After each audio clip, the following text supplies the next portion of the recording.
ഞാൻ രമ്യ ഹരിശങ്കർ. നിങ്ങൾ ആദ്യമായിട്ടാണ് എൻ്റെ ചാനൽ വിസിറ്റ് ചെയ്യുന്നതെങ്കിൽ എല്ലാവരും ആ സബ്സ്ക്രൈബ് ബട്ടൺ ക്ലിക്ക് ചെയ്യുക. അതോടൊപ്പം സൈഡിലുള്ള ബെല്ലൈക്കണും ക്ലിക്ക് ചെയ്യുക. അപ്പോൾ ഞാൻ പുതിയ വീഡിയോ ലോൺ ചെയ്യുമ്പോൾ നിങ്ങൾക്ക് എൻ്റെ നോട്ടിഫിക്കേഷൻ വരും. Hi guys, welcome back to my channel. ഇന്ന് ഞാൻ കാണിക്കാൻ പോകുന്നത് പാലക് പനീറാണ്. പാലക് പനീർ ഉണ്ടാക്കാൻ വേണ്ടിയിട്ട് ഞാനൊരു പാത്രത്തിൽ ആദ്യം കുറച്ച് വെള്ളം തിളപ്പിക്കാൻ വെച്ചിട്ടുണ്ടായിരുന്നു.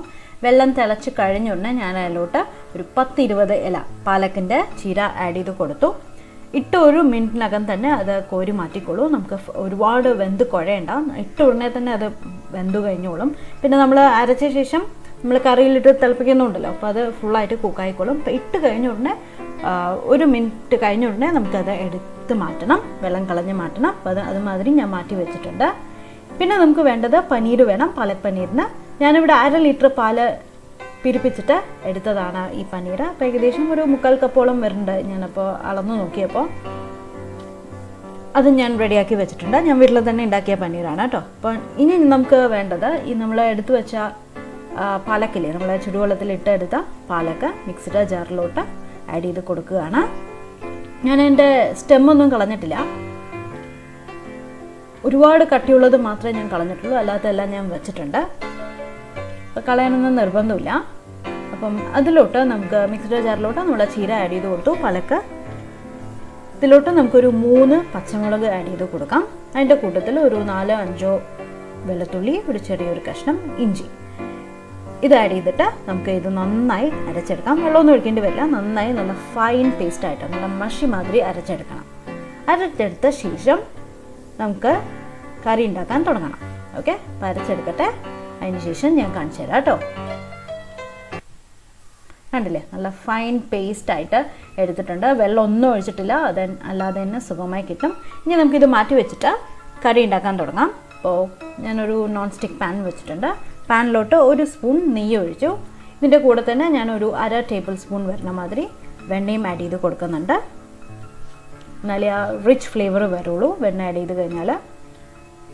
അപ്പോൾ ഞാനൊരു 1/2 ടേബിൾ സ്പൂൺ വരുന്ന മാതിരി വെണ്ണ എടുത്തിട്ടുണ്ട്. അതും ചൂട്ടിലിരുന്നിട്ട് ഒന്ന് ഉരുകി വരട്ടെ. അതിന് ശേഷം നമുക്കിതിലോട്ട് ജീരകം ആഡ് ചെയ്ത് കൊടുക്കാം. ഒരു 1/2 ടീസ്പൂൺ ജീരകം ആഡ് ചെയ്ത് കൊടുക്കണം. കണ്ടില്ലേ, വെണ്ണയും ഉരുകി വന്നിട്ടുണ്ട്.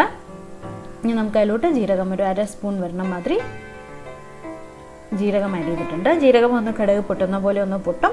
അത് പൊട്ടിക്കഴിഞ്ഞ ശേഷം നമുക്ക് അതിലോട്ട് ബാക്കിയുള്ള ഇൻഗ്രീഡിയൻസ് എല്ലാം ആഡ് ചെയ്ത് കൊടുക്കണം.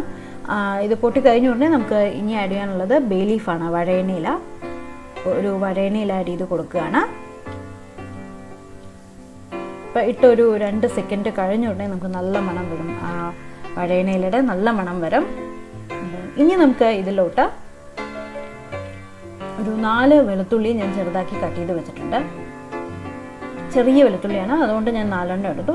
കുറച്ച് വലുതാണെങ്കിൽ ഒരു 2 മതിയാകും കേട്ടോ.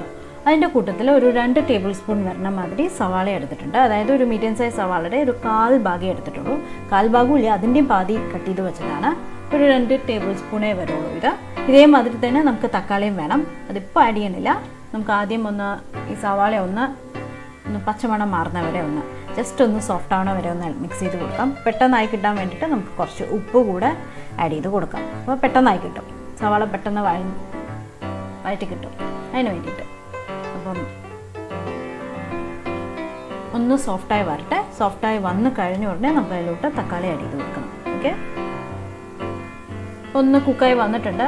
അപ്പോൾ അതിലോട്ട് ഞാൻ ഒരു നുള്ള് just A pinch turmeric powder, അതായത് മഞ്ഞൾപ്പൊടി ആഡ് ചെയ്ത് കൊടുക്കുകയാണ്.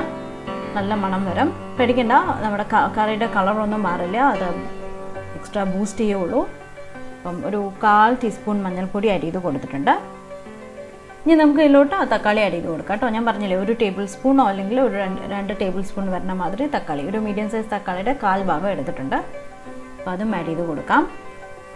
കണ്ടില്ലേ, ഇത്രയേ ഉള്ളൂ, നമുക്ക് ഇത്രയേ വേണ്ടൂ. അതൊന്ന് സോഫ്റ്റ് ആയാൽ മാത്രം മതി. ഒരുപാട് കുക്ക് ചെയ്യാനോ മാഷ് ചെയ്യാനോ ഒന്നും നിൽക്കണ്ട. ജസ്റ്റ് ഒന്ന് സോഫ്റ്റായി വന്നാൽ മാത്രം മതി. അത് കഴിഞ്ഞ ഉടനെ നമുക്ക് ഇതിലോട്ട് പൊടികൾ ആഡ് ചെയ്ത് കൊടുക്കാം. നമുക്ക് ഇതിലോട്ട് ഒരു 1/4 ടീസ്പൂൺ ഗരം മസാലയും ഒരു 3/4 ടീസ്പൂൺ ജീരകത്തിൻ്റെ പൊടിയും ആഡ് ചെയ്ത് കൊടുക്കണം. നമ്മുടെ സാധാരണ ജീരകത്തിൻ്റെ പൊടിയും ആഡ് ചെയ്ത് കൊടുക്കണം. അതായത് ഒരു 1/4 ടീസ്പൂൺ ഗരം മസാല ആഡ് ചെയ്ത് കൊടുത്തിട്ടുണ്ട്. ഗരം മസാല ഉണ്ടാക്കുന്ന വീഡിയോ ഞാൻ ഓൾറെഡി കാണിച്ചു തന്നിട്ടുണ്ടായിരുന്നു. കണ്ടിട്ടില്ലെങ്കിൽ കാണുക. പിന്നെ ഞാൻ ഇതിലോട്ട് ഒരു 3/4 ടീസ്പൂണോളം ജീരകത്തിൻ്റെ പൊടിയും ആഡ് ചെയ്ത് കൊടുത്തിട്ടുണ്ട്. എന്നിട്ട് നമുക്കൊന്ന് മിക്സ് ചെയ്യാം. അപ്പോൾ അതിൻ്റെ ആ പച്ചമണമൊക്കെ ഒന്ന് മാറി നല്ല ഫ്ലേവർ വരും. എല്ലാം ഒന്ന് മിക്സ് ചെയ്ത് വെച്ചിട്ടുണ്ട്. കണ്ടില്ലേ, സവാള ഒന്ന് കുക്കാവാൻ തുടങ്ങിയിട്ടുണ്ട്. ഇനി നമുക്ക് അതിലോട്ട് നമ്മൾ അരച്ച് വെച്ച ആ പാലക്കിൻ്റെ പേസ്റ്റ്, നമ്മൾ പാലക്ക, ഇഞ്ചി, വെളുത്തുള്ളി, പച്ചമുളക്, പിന്നെ ഞാൻ ഇതിലോട്ട് ഒരു 3 പച്ചമുളക് ആഡ് ചെയ്ത് കൊടുത്തിട്ടുള്ളൂ. ഇപ്പോൾ എരിവ് കുറച്ചുകൂടെ വേണമെന്നുണ്ടെങ്കിൽ 4 5 ആഡ് ചെയ്ത് കൊടുക്കാം. എനിക്ക് കറക്റ്റായിരുന്നു പച്ചമുളകിൻ്റെ എരിവ്. അപ്പോൾ നിങ്ങൾ നോക്കിയിട്ട് വേണമെങ്കിൽ കുറച്ചുകൂടെ ആഡ് ചെയ്ത് കൊടുത്തോളൂ കേട്ടോ. അപ്പോൾ നമ്മൾ അരച്ച പേസ്റ്റ് ആഡ് ചെയ്തിട്ടുണ്ട്. അതിലോട്ട് നമുക്കൊരു 1/2 മുതൽ 1/4 കപ്പ് വരെ നമുക്ക് വെള്ളം ഒഴിച്ച് കൊടുക്കാം. പിന്നെ കറിയുടെ കൺസിസ്റ്റൻസി ഓരോരുത്തരുടെ ഇഷ്ടമാണ്. കുറച്ച് തിന്നായിട്ട് വേണമെന്നുണ്ടെങ്കിൽ 1/4 കപ്പ് വെള്ളം ഒഴിച്ച് കൊടുത്തോളൂ. കുറച്ച് തിക്കായിട്ട് വേണമെന്നുണ്ടെങ്കിൽ ഒരു 1/2 കപ്പ് മതി. ഞാൻ എന്തായാലും കുറച്ച് വെള്ളം ഒഴിച്ച് കൊടുത്തിട്ടുണ്ട്. ഇനി ഇത്തിരി കൂടെ വെള്ളം ഒഴിച്ചിട്ട് എല്ലാം ഒന്ന് മിക്സ് ചെയ്യുക. ഞാൻ പനീർ ആഡ് ചെയ്ത് കൊടുക്കുകയാണ്. ഞാനിവിടെ ആദ്യം തന്നെ കറി തിളയ്ക്കുന്നതിന് മുമ്പ് തന്നെ പനീർ ആഡ് ചെയ്തിട്ടുണ്ട്. അപ്പോൾ ഞാൻ വിചാരിച്ചു അല്ല പാലക്കിൻ്റെ ടേസ്റ്റൊക്കെ അതിൽ ഇറങ്ങി പിടിക്കും, ഗരം മസാലയും അതിൻ്റെ ഫ്ലേവേഴ്സൊക്കെ അതിൽ പിടിക്കും. ഇതില്ലെങ്കിൽ നമ്മൾക്ക് എന്താ ചെയ്യാൻ പറ്റുമെന്ന് വെച്ചാൽ കറി നന്നായി തിളച്ച ശേഷം നമുക്ക് ലാസ്റ്റ് ക്രീം ആഡ് ചെയ്യണതിന് തൊട്ട് മുമ്പ് പനീർ ആഡ് ചെയ്താലും മതി. ഞാൻ പറഞ്ഞില്ല, ഇത് ഞാൻ വീട്ടിൽ തന്നെ ഉണ്ടാക്കിയ പനീറാണ്. അപ്പം കടയിൽ നിന്ന് വാങ്ങിയ പനീരായാലും കുഴപ്പമൊന്നുമില്ല. അപ്പം പനീർ ആഡ് ചെയ്തിട്ടുണ്ട്. ഒന്നല്ലെങ്കിൽ അവസാനം ആഡ് ചെയ്യുന്നുള്ളൂ, അല്ലെങ്കിൽ ഞാനിപ്പോൾ ആഡ് ചെയ്ത മാതിരി ഇപ്പോൾ തന്നെ ആഡ് ചെയ്യാം. അപ്പം പനീർ ആഡ് ചെയ്തിട്ടുണ്ട്. ഇനി നമുക്ക് കറി ഹൈ ഫ്ലെയിമിലിട്ട് തിളയ്ക്കാൻ വെക്കണം. അതിന് മുമ്പായിട്ട് നമുക്ക് ഉപ്പ് ആഡ് ചെയ്ത് കൊടുക്കാം. നമ്മൾ സവാള വഴറ്റുന്ന സമയത്ത് കുറച്ച് ഉപ്പ് ആഡ് ചെയ്തിട്ടുണ്ടായിരുന്നു. അപ്പോൾ അത് പോരാ, കറിക്കുള്ള ഉപ്പ് കൂടെ ആഡ് ചെയ്ത് കൊടുക്കണം. ഇനി നമുക്ക് ഇതിലോട്ട് ഒരു 1/4 ടീസ്പൂൺ പഞ്ചസാര ആഡ് ചെയ്ത് കൊടുക്കാം. അപ്പോൾ എല്ലാം ഒന്ന് ബാലൻസ് ചെയ്യാൻ വേണ്ടിയിട്ടാണ്. കുറച്ച് പഞ്ചസാര കേട്ടോ, കണ്ടില്ലേ, 2 നുള്ളേ ഞാൻ ആഡ് ചെയ്ത് കൊടുക്കുന്നുള്ളൂ. ഇനി വേണമെങ്കിൽ നമുക്ക് കറി ഒന്ന് തിളച്ച ശേഷം ഒന്ന് ടേസ്റ്റ് ചെയ്ത് നോക്കിയിട്ട് വേണമെങ്കിൽ പിന്നീട് ആഡ് ചെയ്ത് കൊടുക്കാം. അപ്പോൾ കറി ഞാൻ ഹൈ ഫ്ലെയിമിൽ ഇടാൻ പോവാണ്. അതിന് മുമ്പായിട്ട് ഞാൻ കുറച്ച് കസൂരി മേത്തി ആഡ് ചെയ്ത് കൊടുക്കുകയാണ്. ഒരു 1/2 ടീസ്പൂൺ വരണ മാതിരി കസൂരി മേത്തി എടുത്തിട്ടുണ്ട്. അത് കൈ കൊണ്ടൊന്ന് ക്രഷ് ചെയ്തിട്ട് ആഡ് ചെയ്യുന്നതാണ് നല്ലത്, എന്നാലേ അതിൻ്റെ ഫ്ലേവർ നന്നായിട്ട് റിലീസ് ആവുള്ളൂ. അതിന് വേണ്ടിയിട്ടാണ്. അപ്പോൾ ഒരു 1/2 ടീസ്പൂൺ വരണ മാതിരി കസൂരി മേത്തി എടുത്തിട്ടുണ്ട്. അതൊന്ന് കൈ കൊണ്ടൊന്ന് കശക്കിയിട്ട് ആഡ് ചെയ്തിട്ടുണ്ട്. ഇനി നമുക്ക് ഹൈ ഫ്ലെയിമിൽ ഇട്ടിട്ട് കറി ഒന്ന് നന്നായി ഒന്ന് തിളപ്പിച്ചെടുക്കാം. തിളച്ച് കഴിഞ്ഞ ഉടനെ നമുക്ക് കറി ഓഫ് ചെയ്തിട്ട് നമുക്ക് cream, 1 table spoon cream add ചെയ്ത് കൊടുക്കണം. ഇത്രേ ഉള്ളൂ, നമ്മുടെ കറി റെഡി ആവും. കണ്ടില്ലേ, കറി തിളച്ചിട്ടുണ്ട്. ഞാൻ അതിലോട്ട് മധുരം നോക്കിയപ്പോൾ കുറച്ചുകൂടെ വേണമായിരുന്നു, അതുകൊണ്ട് ഒരു 1/4 ടീസ്പൂൺ കൂടെ ആഡ് ചെയ്ത് കൊടുത്തിട്ടുണ്ട്. അപ്പോൾ കറി ഒന്ന് തിളച്ച് വന്നിട്ടുണ്ട്. ഈ ഒരു കൺസിസ്റ്റൻസിയിൽ ഞാൻ തീ ഓഫ് ചെയ്യണം. ഇനി ക്രീം കൂടെ ആഡ് ചെയ്യുമ്പോൾ കറക്റ്റായിരിക്കും.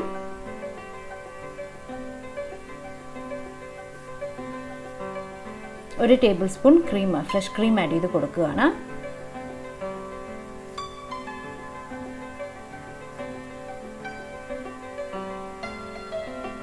ക്രീം ആഡ് ചെയ്ത ശേഷം നന്നായി ഒന്ന് മിക്സ് ചെയ്യുക.